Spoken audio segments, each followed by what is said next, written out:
Today we're going to be regearing the Dana 30 on a budget.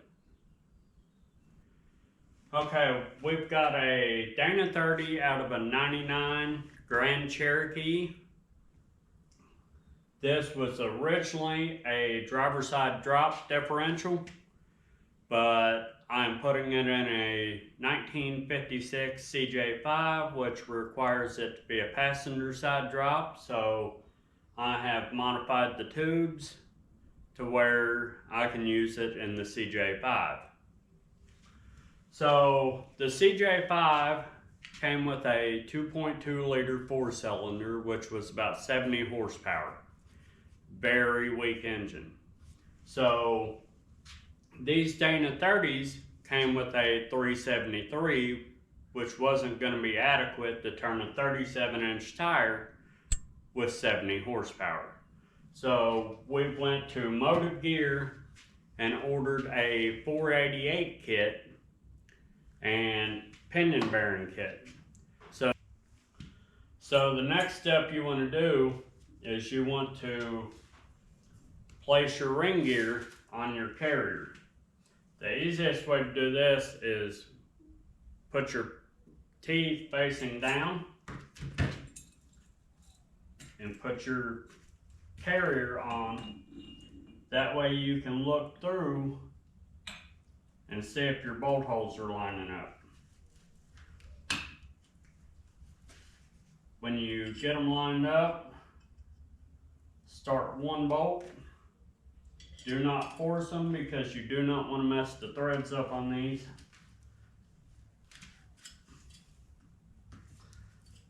Make sure you have an even gap all the way around. That actually went on really easy.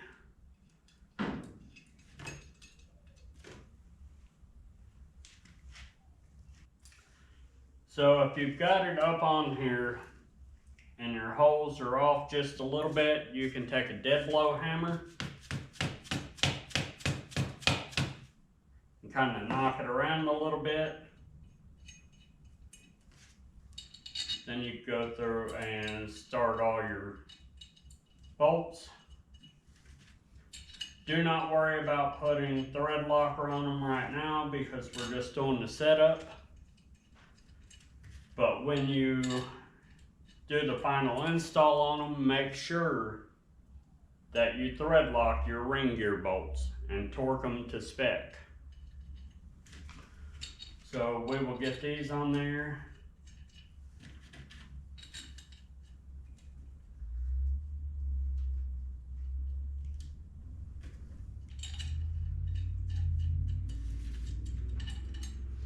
Also, if you're using your old ring gear bolts, make sure to wash them and clean the threads with thread locker. You do not want any garbage or trash causing a problem putting them in.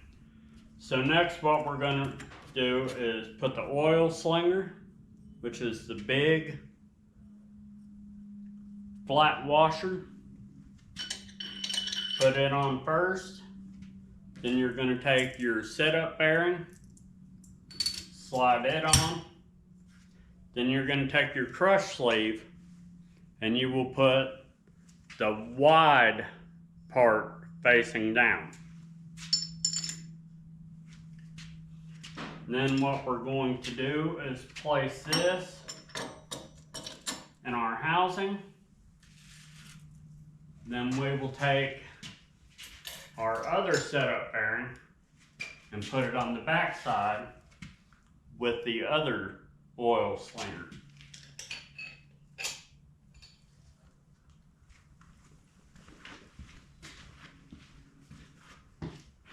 Then you will take your yoke and place it on. Sometimes they're a little harder to get on.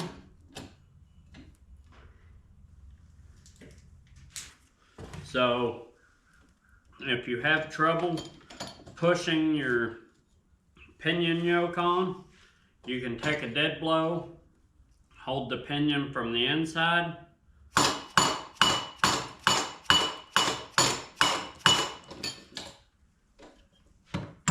This is not the easiest to do. It would help if you had a helper.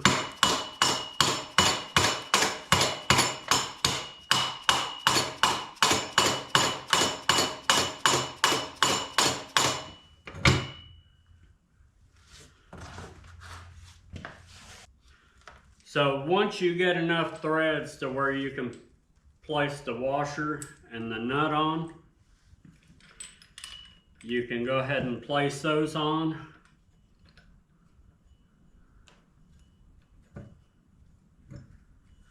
Get them started.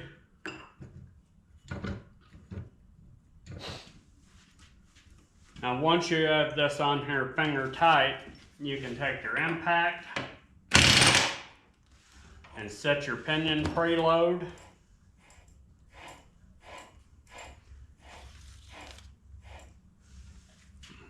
You should feel a little resistance. You can check it with a swinging torque wrench. Make sure it's an inch-pounds. It's supposed to be set between 18 and 20 inch-pounds. Unless you're using your old bearings, and then it's 15 inch-pounds. Now we're going to flip over to the other side and install our carrier. Next thing we're going to do is install the carrier. And first thing you want to do is you have the side gear washers. And what you want to do is you want to take grease, or in my case I'm going to be using some assembly glue. This is a very tacky grease that I bought to do transmissions with. Just put a little bit in several spots. That way whenever you install them, they will stay in place whenever you're trying to put the bearings and carrier in.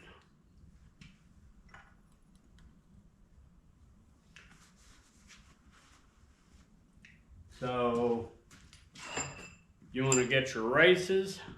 These should be matched to each bearing. Do not mix them up. Then you want to hold them up as straight as possible and slide them in. So next we want to put the bearing caps. Whenever you take this apart, make sure to mark which side they go on. Do not get them mixed up.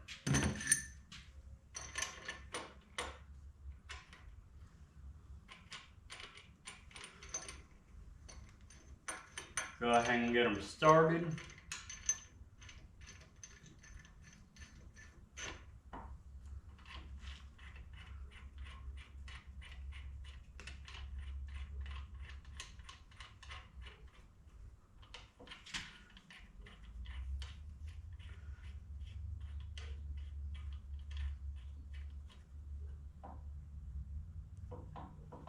And these, according to motive gear specs, are supposed to be torqued down to 60 to 65 foot-pounds.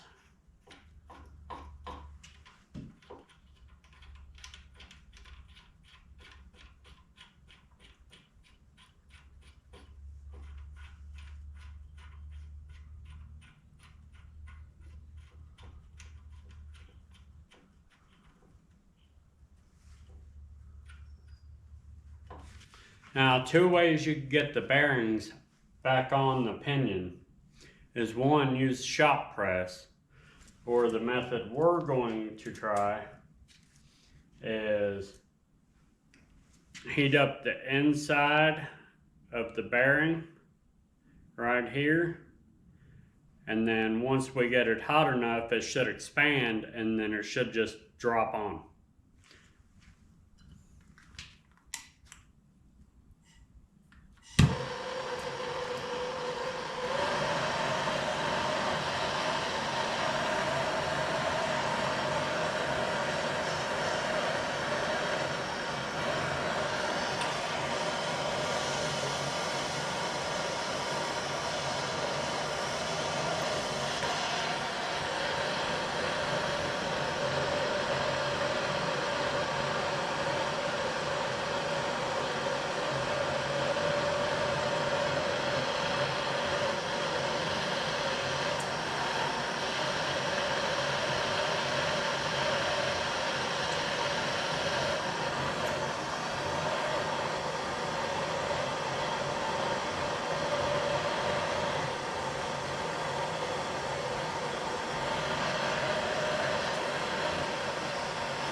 like so. Now let this cool and it will contract back, and then you will have the interference bit that you need to stay on the pinion shaft. Alright, so this is going to be put in an off-road rig, so what we're going to do is we're going to put a Lincoln locker in it. And what that is you want to weld the spider gears here all the way around, and then you want to weld the outside gears to the carrier. So once you put a Lincoln locker in a carrier, you're never getting it back out. So you want to weld your spider gears to your carrier. Make it as strong as possible.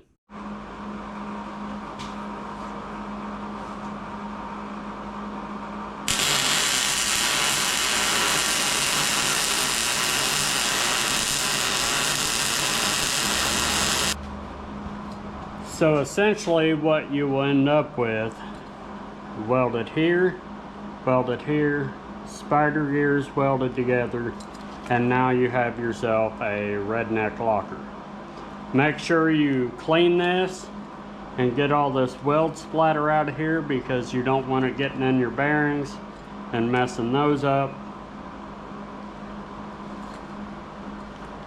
And that's a Lincoln locker. Okay, so now we have let this cool, and now it's time to torque all your ring gear bolts, which is going to be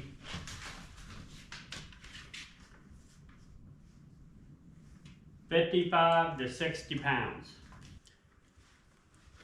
Now after you get your ring gear bolts put on, it's time to torque them. They're supposed to be at 55 to 60 foot-pounds. It is better to have an assistant. Today I have my son Colin with me. Alright, so now we're going to torque the ring gear bolts. They're supposed to be at 55 to 60 foot-pounds. I'm going to have my son Colin do it. Go ahead and start. Dads out there, if you do off-roading and mechanicking, I encourage you to teach your boys and your girls just how to wrench on stuff, because it's going to be a valuable asset in their life when they grow up.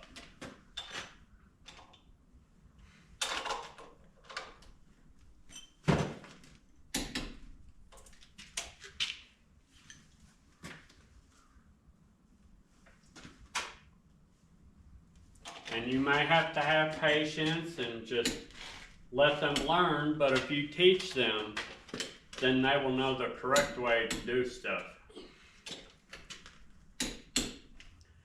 So after you install your pinion, your bearing, your crush sleeve, and your other outer pinion bearing, you can go ahead and put your yoke on, your pinion washer, and your pinion nut.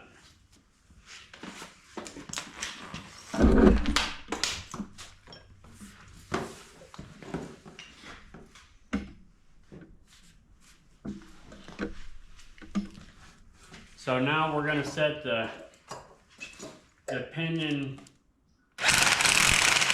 preload. Okay, now we're going to put the carrier in the housing. But first you have these side shims, and what you want to do is put grease or some sort of, I've got lube guard. You want to stick these to the inside, and what the grease is going to do is make it stick there. Now we want to lift the unit up as a whole, holding these bearing races to where they're straight, and then you will just slide it in there, and it should go in like this. So then what you want to do is take your bearing caps and go ahead and get them started. Don't cross thread them. They should start easy. Go ahead and do the other side.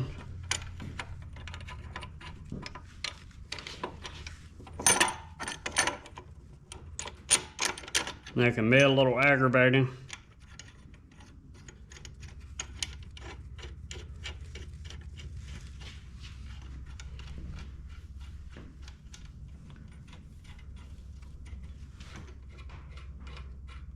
So go ahead and run these in by hand. Make sure you clean the holes out to where you don't have trash making it hard to tighten them up.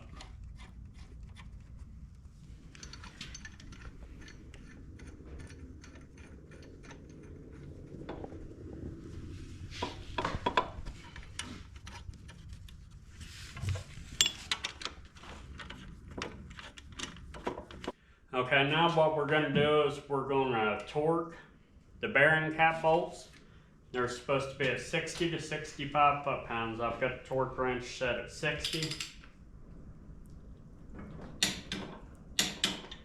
Do the double click.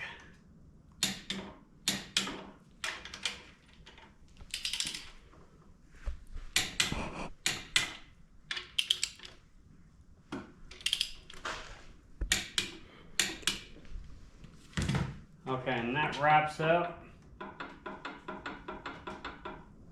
the installation of the ring and pinion. Alright, that's going to wrap it up on the Dana 30 ring and pinion build. If you'd like to see more stuff like this, consider subscribing to our channel. And if you'd like to see how I flipped this axle from being a driver's side drop to a passenger side drop, just leave a comment down below. And if you want to stay tuned on the budget crawler build, then stay tuned, because we will see you in the next one.